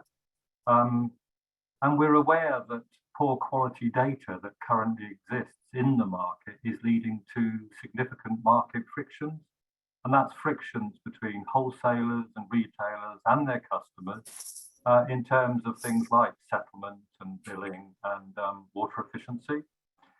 So I think, our view is it's really important that we look at ways and means of getting more accurate and timely consumption data into the market. So one of the things within our business plan for this year is we've identified a number of strategic projects. And as you mentioned, the strategic metering review is one of those. So we're working effectively through the panel metering committee. And the work that we're doing is that we've identified two strategic themes. One, looking at the roles and responsibilities of metering and meters, meter technology, data from meters. So what are the right roles and responsibilities? And are there alternative models that could provide benefit to the market? And then more relevant for this seminar, we're also looking at enhancing metering technology. What is the strategy for metering technology in the market? How does it work with sort of the interaction between retailers and wholesalers and their customers? And how do we encourage, incentivize, or whatever, the funding arrangements for that technology? Because that's clearly the thing that will hold this back. We're also doing 8 quick start projects looking at a number of different issues in the market, things like sharing consumption data, and just dealing with the number of reads that get rejected when they're sort of submitted into CMOS. So some sort of more sort of operational type issues. But as you asked in the question, technology to me has a clear role to play in the market. And I think, what we would like to see is there a sort of identification of the right technology for the right instances of the need for technology? Maybe smart isn't right for everyone. Maybe smart is right for certain customer groups, maybe those large customer groups, and maybe there's some cheaper technologies that would help in other circumstances. So I think we need to see a balance. And I think my final point is that, looking at the smart meter rollouts, we may not see smart metering in place for many, many years yet in certain parts of the country. I think, our view is that there is a need to invest in the market now. And we would like to sort of think about what are the opportunities that could be put in place quicker, sooner, in the next few years or next 5 years, rather than waiting for, 15-year smart meter rollouts.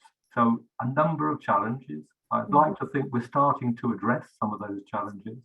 But the seminar today has been really helpful, I think, to sort of give a wider perspective on some of those issues. Thank you. Okay, thank you, Martin. Yeah, Nikki made the point at the outset, didn't she, about the urgency? And I think we heard some of that from Daniel a minute ago as well. So I can quite see what you mean. You're looking for a bit of fast action rather than waiting for too long. Okay, thank you. And finally, we'll come to you, Paul. Sorry to keep you waiting until the end. You obviously heard Fatima presenting the WaterWise findings. So perhaps, obviously, as CC Water, you have a much broader reach with customers. Can you just let us know how, what Fatima presented tallies with CC Water's findings around metering more generally, smart metering specifically, if you can, and awareness of water efficiency and water scarcity?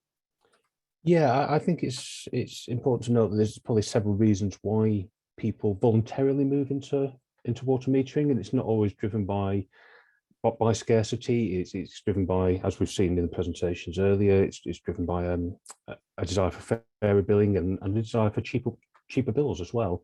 So obviously on the CCW water website, what you'll see is our potential cost saving bills as attempts to push people into metering. So there's lots of different reasons, and there isn't necessarily a correlation between the understanding of water scarcity and the take up of metering. So, for instance, we did a survey recently which said that in water-stressed areas, 41% of customers felt that water in their area was plentiful. So I think, as we heard Sarah say in the first presentation, there's an awful lot of work to do on the education yet about water scarcity, about the water savings that need to be made. I think there's also an interesting area of correlation with what Fatima presented, where she was talking about there was more acceptance of smart metering with younger people, with women, and that seems to tie in with the understanding of water scarcity. So there's perhaps correlation there, but there's no necessarily causation, or you can't spot the causation quite as easily. Yes, sure. Right. Thank you very much, Paul. So I'm going to move on now. We're at time, but I'm going to take 5 minutes worth of questions from the chat, because I think it's only fair if people have taken part in the webinar that we answer some of their questions. So I'm going to start with Munim Islam's question for the panel, asking for views on tariffs. How can we roll out tariffs fairly and in an affordable way? So who would like to, you'll have to wave at me if you'd like to, maybe Brian, I'll ask you to give an initial view, and then perhaps Daniel?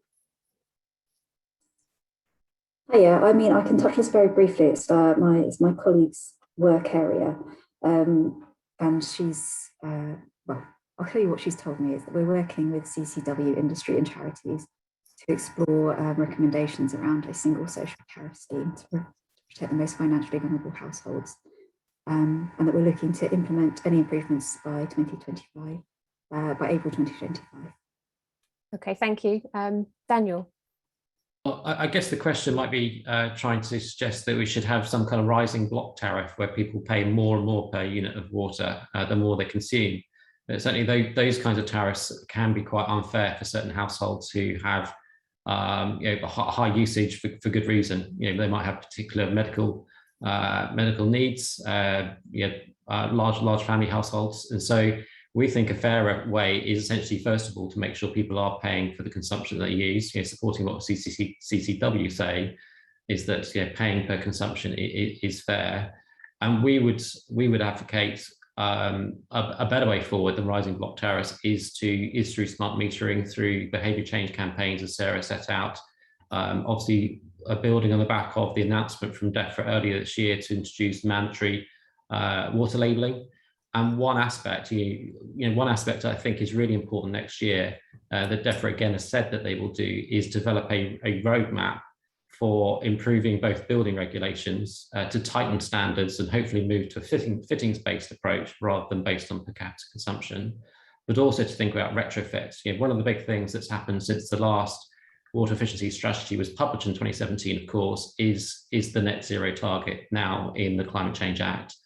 And also, the ecological crisis that has been declared, so by national governments and by individual local councils, both net zero and the ecological emergency mean we need to do much more to reduce water. It means that needs to feed through into building regulations, and in particular creates incentives for local water reuse schemes, for integrating water reuse with sustainable drainage. we are in the midst of a climate emergency. We need to think about how new development is fit for the future climate. We need to think about water in a more integrated way.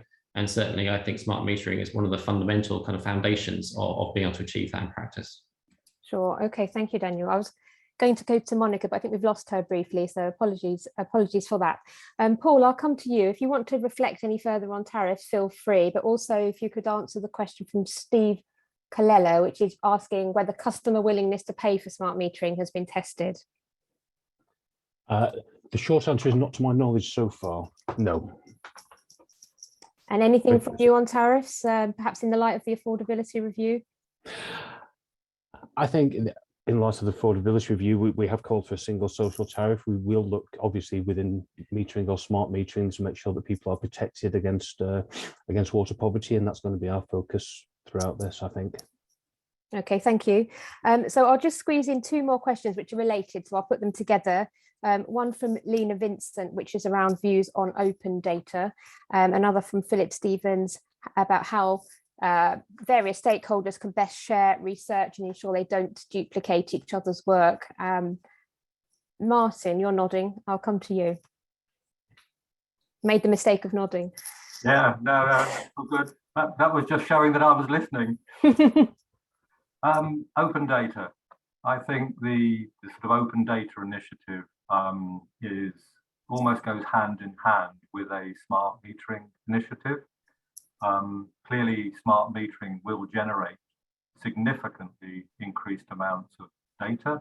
That data is useful for a whole range of different things. And we've heard about benchmarking, water consumption, we've heard about tariffs. All of those things require good data. And there are certain things that require a good national understanding of that data, things like benchmarks in particular. So I think there's a strong role for open data. You've obviously got to be very aware of GDPR and protecting the interests of customers. But I think it's the direction of travel. I guess there's two challenges with open data. One is consistency of the data and its sort of accuracy and reliability. And the other one is just the sheer volume of it. There is potentially an awful lot of data that can be collected from smart meters. So thinking through the applications, the outcomes and the benefits of open data is actually really important before we just sort of plow into that sort of process. Okay. It's the future, I think. Okay, thanks, Martin. And perhaps Daniel, with your Anglian water hat on, obviously we've just had the H2 Open paper from Ofwat kind of expecting companies to do more within 12 months on open data. So any sort of final reflections from you on that? Well, just obviously sharing open data on customer readings is not going to be possible under GDPR rules. It would be possible to identify individual customers if we were to share their metering consumption. But certainly, I think events like this are fantastic for sharing lessons from the metering programs that are underway. Just to congratulate Doug, Sarah, and Andrew for just the richness of data. And certainly, I think having sessions like this help overcome people's nervousness, I suppose, build confidence within the industry to pursue these kinds of programs. And just to say one other thing, you mentioned Ofwat. One of the issues we had at PR19 was that the costs that we put forward in our business plan to replace dumb meters early before the end of their life was cut back.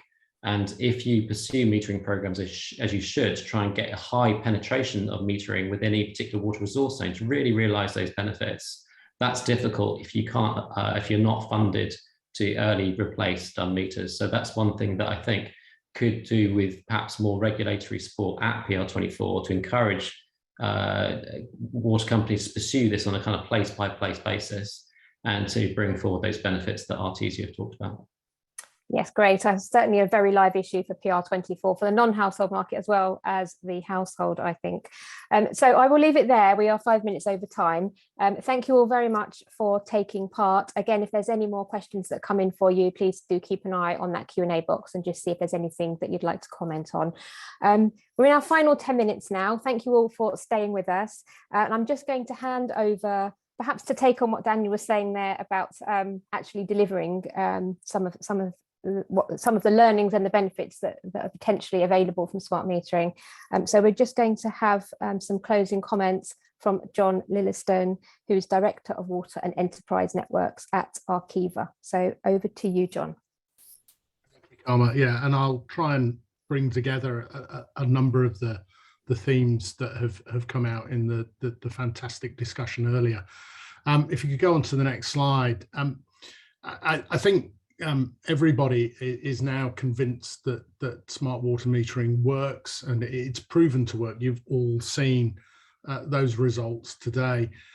Some of the things in our extensive discussions with customers, and to be very transparent, we're incredibly proud to be the provider to both Thames and Anglian of their smart metering networks. The billing, I think, as we've heard, is not necessarily the primary benefit. It is one of them, but as you've seen from the work that was presented, it is not necessarily the most significant. And you've also seen from the customer attitude research that there are many mechanisms that are available to try and mitigate and bring customers along. And bringing customers along on this journey is absolutely essential. And the presentation from Anglian in particular brought that to light. All of the benefits that you've seen require that complete, consistent and timely data. And getting those reads, and Martin made the point, data quality. There were other points about getting that data is absolutely the most vital piece. And you can see from what Andrew presented, there's 7 years of effort from Thames, and they're still developing and finding new ways to look at the data in a different way, to exploit it in a different way, to become more efficient in a different way.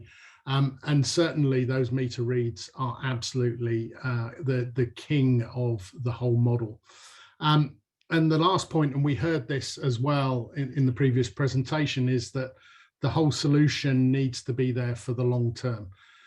There is absolutely no point in putting a meter in the ground and then orphaning it over the life of that by either removing the network or changing the standards, or it has to be there for the entire duration. So there are some of the things that from our experience people should be considered going forward. If we go on to the next slide, which is more about innovation, there are 3 sort of key trends that we see starting to develop, and also that the industry, the supplier industry, is stepping up to address.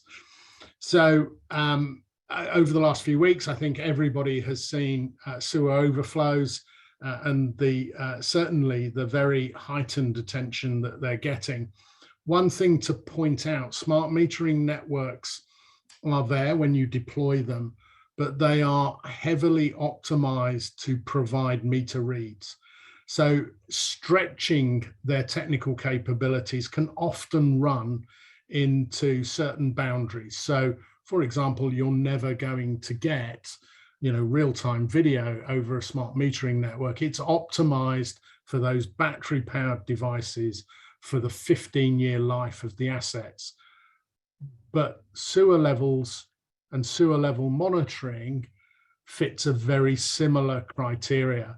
So can we start to look towards low cost sewer level monitors that report levels on an hourly basis, just as the water meters do? And that's pretty close. So that is one area that we think innovation will work, and it will also tee in with and help with the investment case for a smart metering network. I did say that it can't solve everything, and there is a stretch beyond which it can't go. And one of the big challenges as an industry we face is the fact that PSTN links are being removed. These have traditionally been the methods for getting telemetry style data back from the complex networks that we all run. And with that disappearing, what are the alternatives that can give you the similar sort of data, hopefully extend it into even lower data rate environments in more remote aspects, and also how can it give you the resilience that you'll need to have that visibility of your network. And there's lots of work being done there around combining mobile networks and combining satellite networks to start to mix and match to meet those use cases. The last point that I would just touch on is, and Andrew made the point in the chat, getting the data is one thing. It's what you do with it that is the absolute critical factor in making these successful and allowing you to engage your customers in the new and innovative ways that you saw earlier. It's taken Thames 7 years. Anglian are on that journey now. And one of the things that we at Arqiva are doing with help from those partners is to try and get a very simple out of the box solution that would allow people to look at their performance on leakage to match their ODIs, but also to have a single view that could be exposed to customers. So a very simple one. I hate to use the artificial intelligence and machine learning phrases. They're often overused and overblown, but it is built on those technologies. And back to the open data point, the more data we put into it, the more accurate it will become. So those, for me, are three key themes that the industry as a whole needs to look at. And with that, Karma, I'll hand back to you and pause for questions. Thank you very much. I don't think we've actually got time for questions. We are 2 minutes before 12. I hope that's okay, John. Obviously, if anyone does have a burning question for John, do pop it in the Q&A and he will have a look at that. Right, so 2 minutes just to give a few reflections from me. I mean, I'll put my my colours on my sleeve. I was already a big fan of metering in general and smart metering in particular before today. I do agree with the fairness point in principle. And I think when we look at the challenges coming down the line, we are going to need little short of a revolution on the demand side. And we'll need every tool we can muster to drive that, not least of which will be good quality data. And what I've heard this morning has only served to increase my enthusiasm. So we've had absolutely compelling evidence of operational benefits from the companies. We've had encouraging insights from customer research and incredibly stark evidence of the cost benefit analysis. And we've also heard from a number of speakers about the kind of environmental imperative as well. So I will leave you with my thoughts, which is that we should really be moving to a place of justifying why not to smart meter rather than why we should be doing it. Other than that, I would just say thank you ever so much to all of our speakers. We do really appreciate your time and insights. Thanks to everyone who has joined the call and supplied questions throughout. That's been really helpful. I hope one way or another you've managed to get an answer. I can see there are 44 answered questions and only 6 open. So I think hats off to the speakers for taking time to do what they can to answer your questions there. Just a quick shout out for Nathan and the Waterwise team for putting this together. I think it's been fascinating and really insightful. And I think there's been lots of comments in the chat to that effect. So well done to all of them. And finally, some gratitude to Laurie and John and Arqiva more generally for supporting the research and for supporting this event. So with that, we're at 12 o'clock. I will close the meeting, say goodbye and wish you all a good rest of your day.